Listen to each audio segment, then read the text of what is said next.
Hey guys, welcome to my channel, or welcome back if you've been here before. My name is Liz and this is Let's Get Lizicle, where we do everything card making.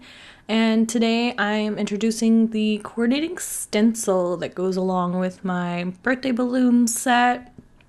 And I'm going to be doing just the star balloons today. I know yesterday I did just like the standard balloon shape. Today I'm just going to do the stars. Tomorrow I'll have more variety. But I had an idea for this card, so I wanted to use just the stars. Originally I was going to do them all in one color. I decided to do them in two colors. I was originally going to stamp them with black outlines, but then I decided to use the darker shade that I was using for ink blending, and I really like the way this card turned out. I'm using yellow and gray color scheme. I guess yellow, gray, and white, because the background's going to be white, but I'm really loving this color scheme right now. I know this was like a trend a while ago and I liked it then, but like, I don't know, I'm really into it for cards right now, so this is what we're going with. It's also very neutral, like it's good for a masculine card, it's good for a feminine card, it's good for kids, it's good for adults, it doesn't matter. It's pretty, again, versatile. So what I'm going to do is I'm going to stamp them out again in the darker shade of the two shades that I'm using for each color. I'm using Flannel and Earl for the grays, and then I'm using Sunbeam, I think, and Citron for the yellows. They're Simon's Positively Saturated ink cubes. And I'm just gonna do an all-over blend of the lighter color and then come in with the darker color at the bottom. And I just really like how this looks. This is quick and easy coloring. If you have ink colors, you can use them. And today I'm trying to use a blending brush. I usually use the foam blenders. Does anybody else not love brushes? I feel like I'm the only one that doesn't love blending with the brushes. I don't know, I just feel like there's less control. I know a lot of people feel like there's more control, but I prefer the foam blenders. Maybe I can look for different types of brushes. I know like maybe like the Ulta New ones or whatever were the ones where they have the flat ends, whereas these ones have a bit more of a curve to it. Maybe the flat end ones I would like a little bit better. I don't know. Maybe I can try some different blending tools out this year, but I'm still like tried and true. The foam blenders work for me.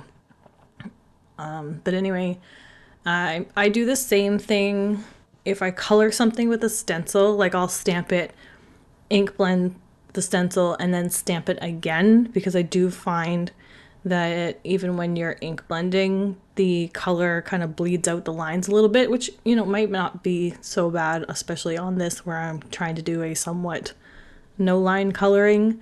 You could even just use these stencils and not stamp it at all, and then just use the other sentiments and stuff in the set, and maybe the faces on the balloons and whatnot. But I did want to have a bit of a line, so I ended up using the colors for it, which was a good switch. This card kind of like evolved as I was working on it. I was like, oh no, I should do this, I should do this, I should do this kind of thing. So my original plan was a little bit different, but the end result is kind of more of what I was envisioning, I guess. And right now I'm just laying out the balloons and the layout. I'm doing, again, a very simple card.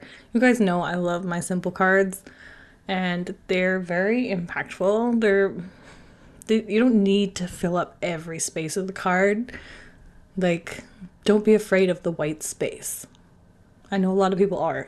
I know a lot of people who like have this need to fill up the space, but it's not always necessary. I mean, if that's your style, that's your style, but this is my style. I like quick, simple things. I like lots of white space and little elements here and there. So I'm just going to be propping down all of these stars in, you know, different layers in different levels going up the card on the right side here. The bottom one and the top gray one, I think I glued down directly. This middle yellow one, I added a few layers of cardstock to, and then the top yellow one and then the bottom gray one, I'm going to be using some foam tape on just for a little bit more dimension. The happy birthday sentiment, I cut a few extra layers of cardstock, so it's also propped up on 2 layers of cardstock. So there's kind of like 3 different dimensions to this card. There's no dimension, low dimension, and then a higher dimension. And once that's done, I'm going to draw in the lines for the balloon strings. I didn't want to stamp out a bunch of the little ones. I wanted to make them go off the card, so I kind of picked a vanishing point on my grid mat and then just use that as the standard for all of them, so that's kind of like where they would be tied together off the scene. I also drew the lines up over those white borders that the die leaves, but I didn't really like the looks of that. It just looked too fragmented for the line, so I'm actually going to go through with my white gel pen and kind of like white those out. And then I just leave it the way it is, and they're kind of like floating there with the strings, which is not a problem. I just thought like having the strings attached would be a little bit better, but actually it wasn't for me anyway. If I used like a lighter gray for the strings, it might have been okay, but this one just seemed too close to the black and too stark to do that, so I thought that leaving that white border helped break it up a bit. And then I'm just using the little like scripty happy birthday from the set. I had originally stamped all of these when I got the samples, so I just pulled this out of the stash from the original. You don't see me stamping it today, but I just stamped it in black ink, which went fine with the set. Maybe if I was stamping it today, I might have used the darker gray instead to coordinate a bit, but I like the way that it pops. And then on the inside of the card, I'm going to be using that punny sentiment, where it's that time of the year again where I make you a card, so here it is. I was originally going to put this on the front of the card, but didn't think that it was going to fit or look good with the layout. I probably would have, if I was going to do this card again, put it where I put that happy birthday at the bottom and then put the happy birthday on the inside, so just like switch those two sentiments. So maybe I can try that for another card. I was also thinking that this layout would also make a cute baby card, which I'm low on now because I had a baby shower to go to last weekend, so me, my mom, and my sister all needed cards for it. And then one of my coworkers just had a baby, so I went through a lot of baby cards this weekend. But anyway, now I'm just going to use the little sparklies and add them with the Lisa Horton Gold Metallic ink. It's not a bad ink. Maybe if I was using my Misty, it would be a bit better with the coverage. I find that it is shiny, but a lot of the sparkle goes to the edges of the stamp, so maybe if I was able to stamp it a few times in the same spot, it would look a little bit more solid, but this looks great. And you don't need to have separate like embellishments and stuff. You can just stamp it either with the lighter colored yellow if you wanted to, or a different color, or you can heat emboss them. Like, there's just so much to do with these, and it's just a quick and simple embellishment add-on, and it comes in 3 sizes in the set.